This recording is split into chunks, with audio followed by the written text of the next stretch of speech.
नमस्कार। फिर एक बार एक नए सेशन में आपका स्वागत है।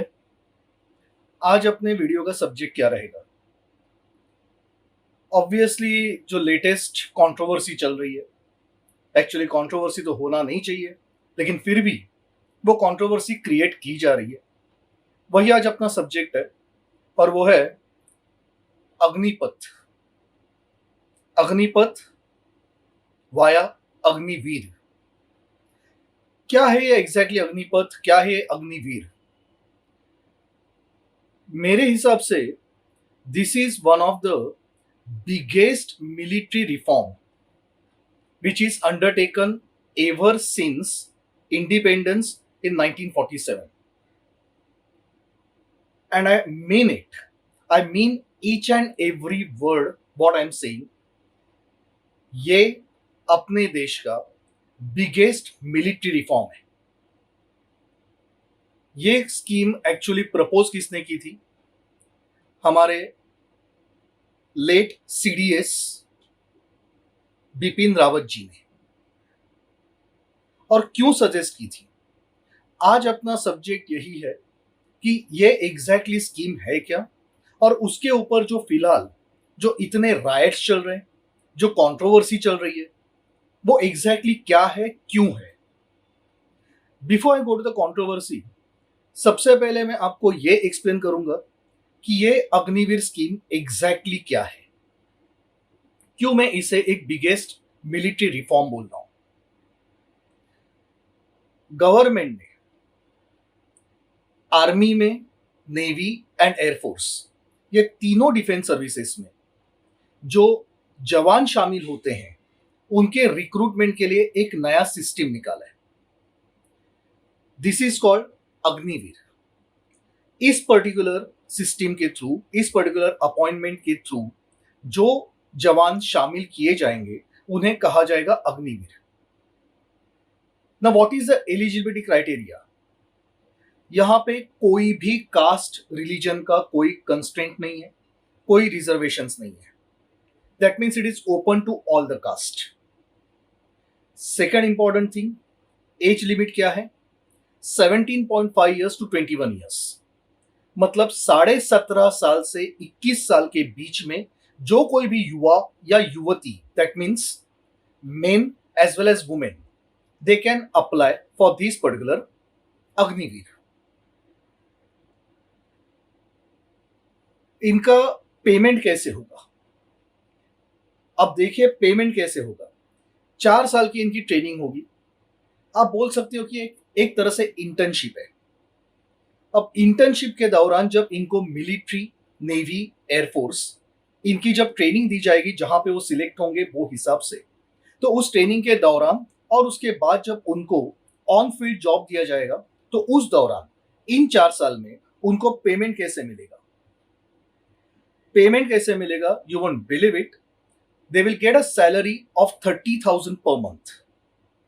A salary of 30,000 per month, जो हर साल उनको इंक्रीमेंट के साथ और बढ़ के मिलेगी। लेकिन क्या 30,000 पर मंथ उनके हाथ में आएंगे? नहीं। उसमें से 30% विल बी डिडक्शन। किस चीज का deduction? This 30% will be deducted as contribution to Agniveer corpus fund. तो मतलब इन शॉर्ट, इन 4 सालों में इन्हें जो पगार मिलना चाहिए, जो ग्रॉस सैलरी मिलनी चाहिए, उसका 30% डिडक्ट करके अग्निवीर कॉर्पस फंड में जमा किया जाएगा।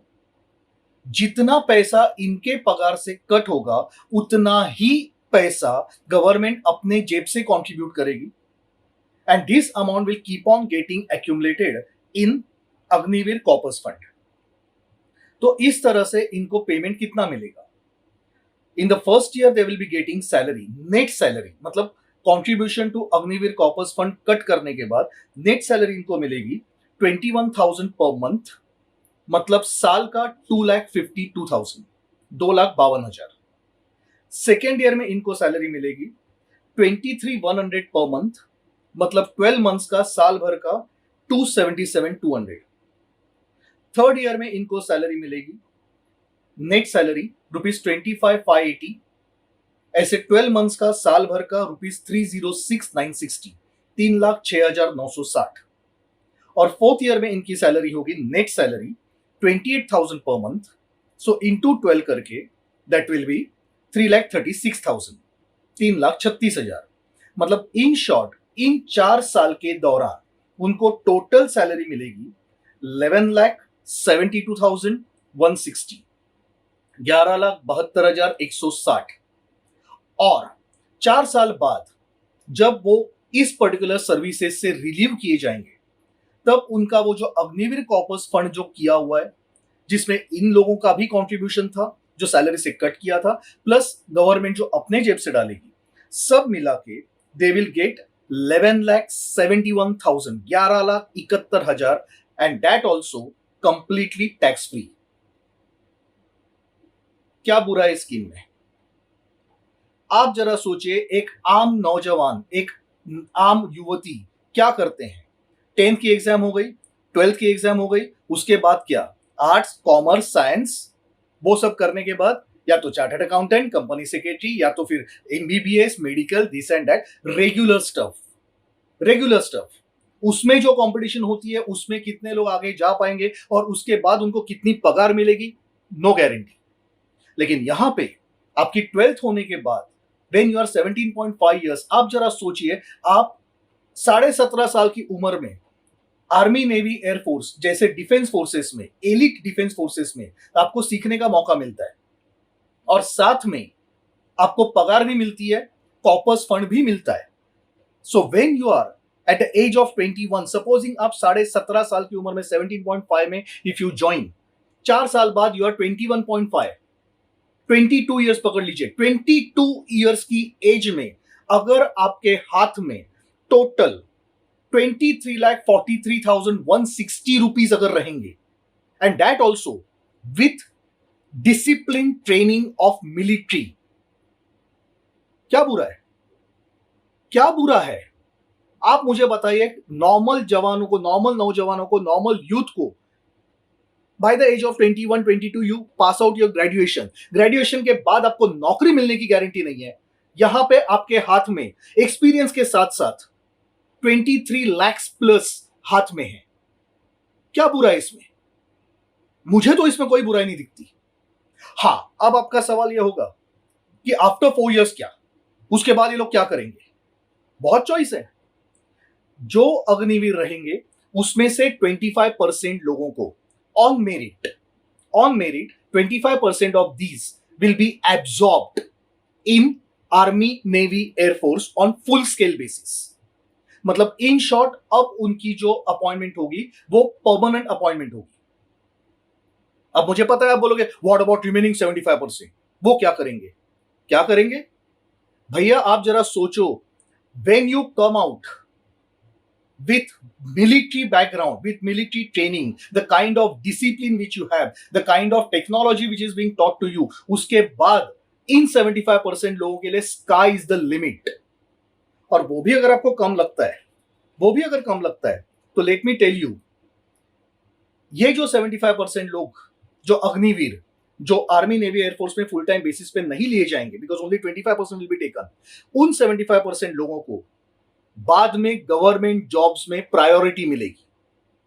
Public sector banks, CRPF, CISF, ITBP, Assam rifles, BSF and state police, ये सब जगह पे इनको अपॉइंटमेंट में प्रायोरिटी दी जाएगी। Corporate sector will be very happy to absorb these people. Why? Because corporate sector, Bharat के कॉर्पोरेट सेक्टर की एक ही कंप्लेंट है, और वो ये है कि हमारी जो मैन पावर है वो बहुत इनडिसिप्लिन्ड है, उन्हें काम करने में इंटरेस्ट कम और पगार लेने में ही ज्यादा इंटरेस्ट होता है। There is lack of commitment, there is lack of loyalty. तो ये जो पुअर क्वालिटी जो वर्कफोर्स है, आप सोचिए, corporates will be so happy to absorb these people because they are hard disciplined. उनकी लॉयल्टी, उनकी कमिटमेंट, उनका सेंस ऑफ टाइमिंग, ये आम जनता में, सिविलियंस में कभी नहीं मिलने वाला। और आपकी जानकारी के लिए, ये 4 साल की जब ट्रेनिंग इनकी चलेगी, तब उसके साथ साथ After 4 years, they will be given a graduation degree from IGNOU, Indira Gandhi Open University. Indira Gandhi national open university से इनको डिग्री दी जाएगी, ताकि अगर इन्हें आगे जाके और हायर स्टडीज करने हैं तो भी कर सकते हैं, अब्रॉड जाके पढ़ाई करनी है तो भी कर सकते हैं. So it's a complete win win situation for every Agniveer who applies for that. उनका फिजिकल टेस्ट, उनका रिटर्न एग्जाम, उनके जो कोई भी अपॉइंटमेंट प्रोसीजर्स है, उसमें से सोने जैसे परख के निकलने के बाद जब इनको एब्जॉर्ब करेंगे 4 साल में, you get degree plus you get 23 lakhs का salary. Since you are being in internship with army navy air force, इसके लिए खाना रहना सब कुछ फ्री. और क्या चाहिए इंसान को? और वो होने के बाद 25% will be absorb on full time basis in Army Navy Air Force.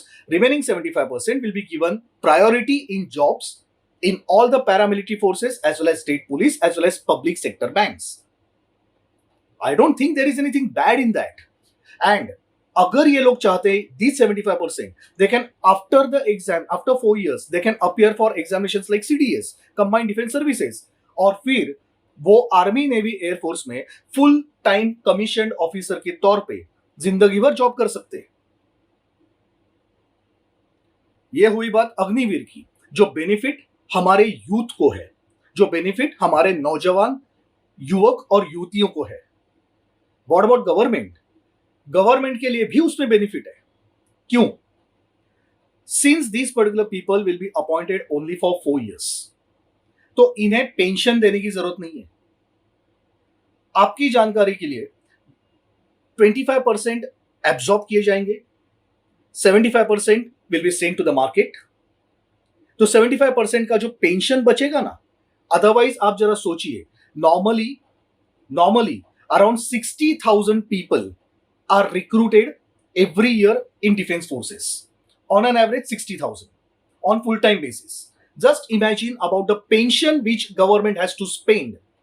And secondly, इतनी ज्यादा वर्कफोर्स, इतनी ज्यादा डिफेंस फोर्सेस की हमें जरूरत भी नहीं है, because modern days war are not on personal basis, they are on more on technological basis. अब वॉर का क्राइटेरिया ही चेंज हुआ है. पहले जितनी ज्यादा फौज उतना बड़ा देश, अब ऐसा नहीं है.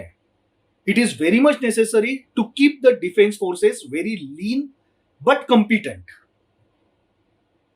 सो instead of 60,000, around 45,000 to 50,000 people will be recruited every year through Agniveer.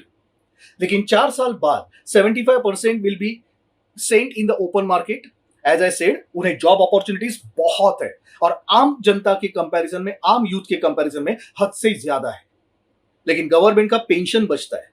कितना पेंशन बचेगा? Can you imagine? It will be around 23,000 crores every year.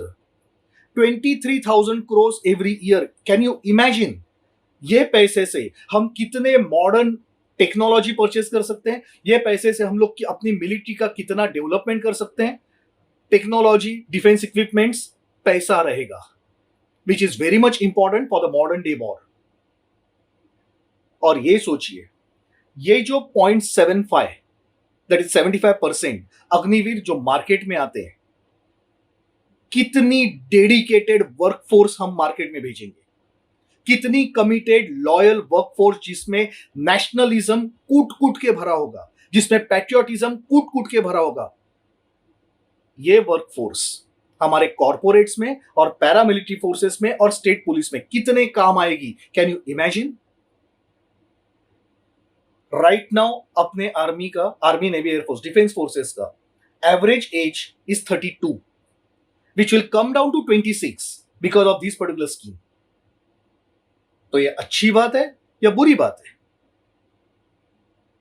और ये जो 75% जो सिविलियंस में आएंगे, जिन्हें वापस अच्छे जॉब भी मिलेंगे, सब कुछ मिलेंगे, लेकिन एक बात पक्की है, उनके पास 4 साल की मिलिट्री ट्रेनिंग है. और ये जो पर्टिकुलर वर्कफोर्स है, कल अगर सपोज कोई वॉर होता है और हमें इमरजेंसी में एक्स्ट्रा मिलिट्री फोर्स चाहिए, तो यही 75% उसमें इजीली एब्जॉर्ब किए जा सकते हैं.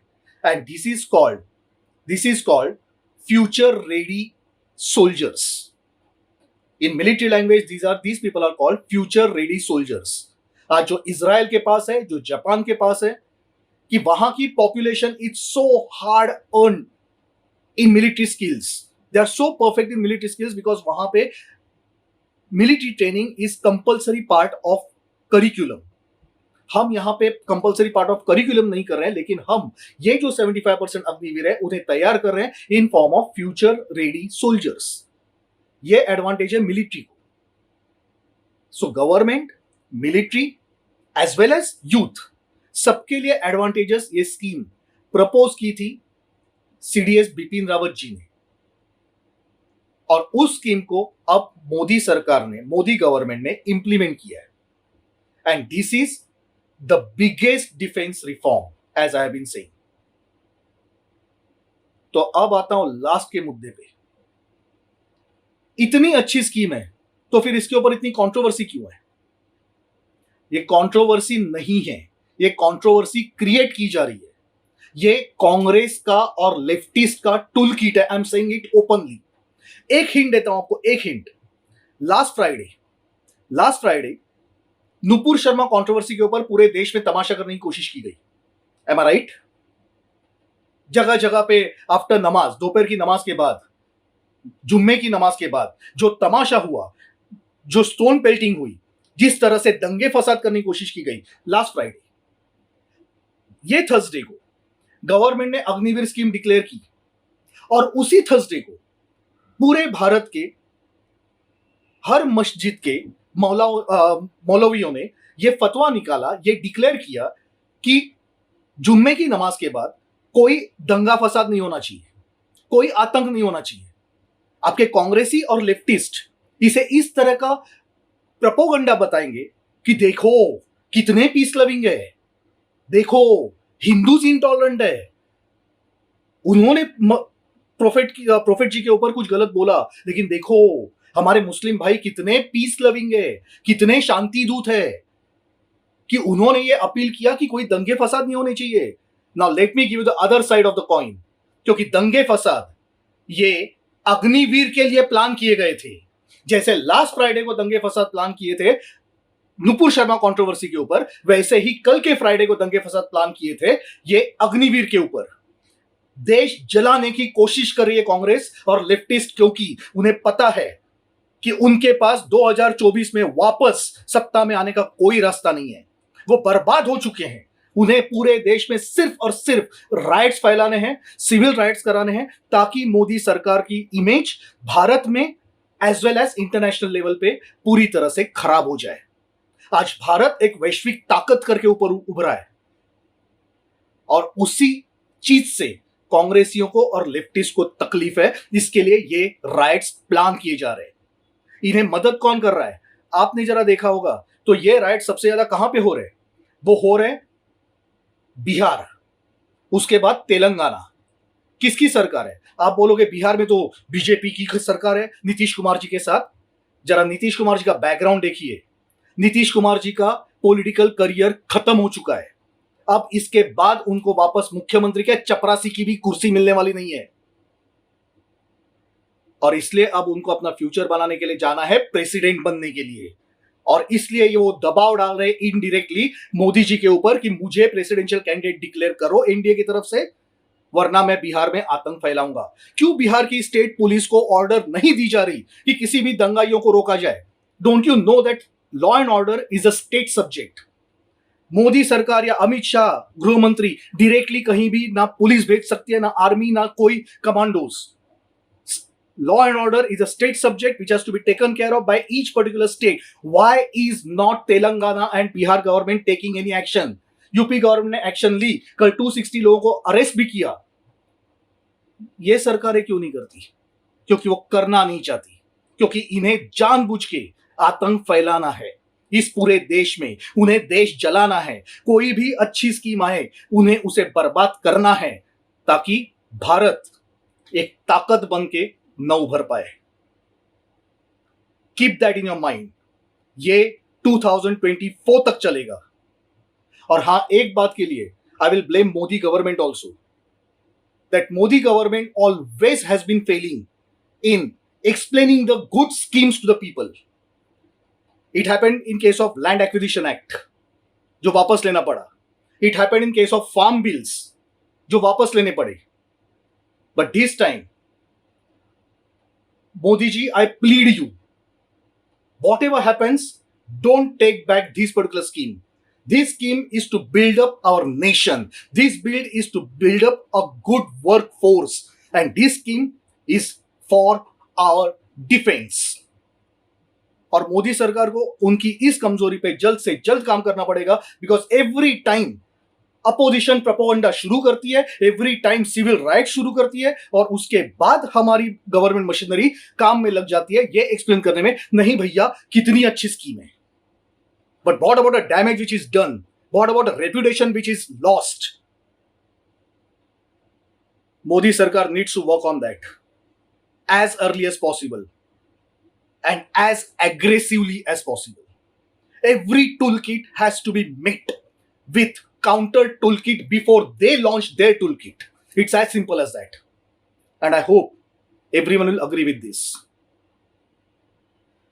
This is all about Agniveer, the biggest defense reform. आज हर भारतवासी का ये फर्ज बनता है अपने देश के साथ, अपनी सरकार के साथ और इन बदलावों के साथ मजबूती से स्ट्रांगली खड़े रहे. मेरी आपसे यही एक विनती है, यही एक अपील है, don't fall for false propaganda. Tough days are ahead. Till 2024 Congress and leftist will try to burn this nation, save it. और इनका पूरा टूल किट, उनका पूरी जो क्रोनोलॉजी है, मैं अगले वीडियो में आपको वो समझाऊंगा. अगर आपको ये वीडियो अच्छा लगा रहेगा तो लाइक कीजिए, सब्सक्राइब कीजिए और सबसे ज्यादा इंपॉर्टेंट शेयर कीजिए, ताकि हर भारतवासी तक ये बात पहुंचे और हमारी सरकार को ताकत मिले. जय हिंद, जय भारत.